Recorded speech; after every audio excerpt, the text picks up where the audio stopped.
My name is Kyle and I'm in the village of Nakhon Pathom in Thailand, and I'm going to show you how our lost wax method Buddha statues are made in Thailand.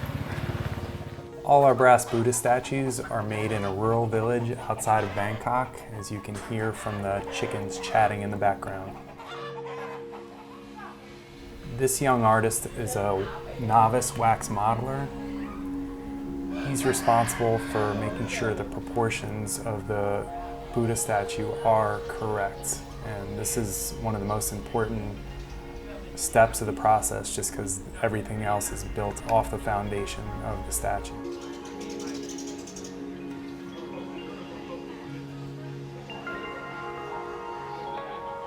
This wax modeler is a little bit more senior, and he's working on the details of the headdress.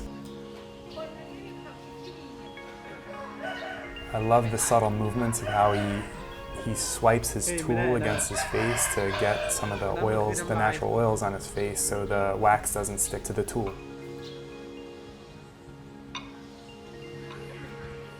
This is the most senior wax modeler, and he's right here carving the mane of the lion. This is the emblem of Emperor Ashoka, and it's a very famous Buddhist emblem.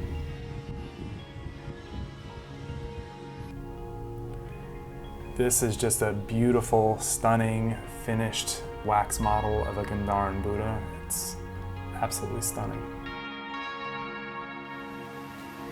Here, my good friend Ju is telling me how the wax comes out of the molds when it's fired. So basically, when it's put in the firing process, all the wax melts right out of those two holes that were shown there.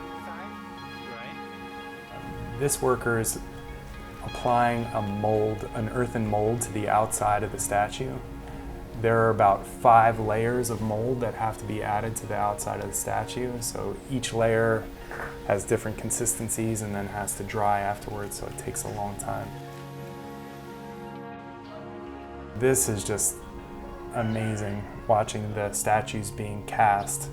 This day was like 100 degrees. It was so hot, and these men were walking around with molten metal in sandals and shorts, completely unprotected. But it was just stunning to watch the metal being poured in there. This young lady always has a smile on her face, and she's always happy to be around. With any large statue, there's going to be imperfections in the casting, and she's just marking little areas that needed to be touched up.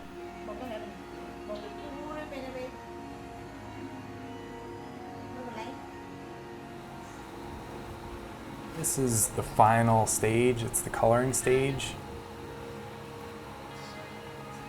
There are different techniques for coloring, and when they use pastel colors like this, they later add a solution which is going to dull it and antique it, so it gives it a very antique feel.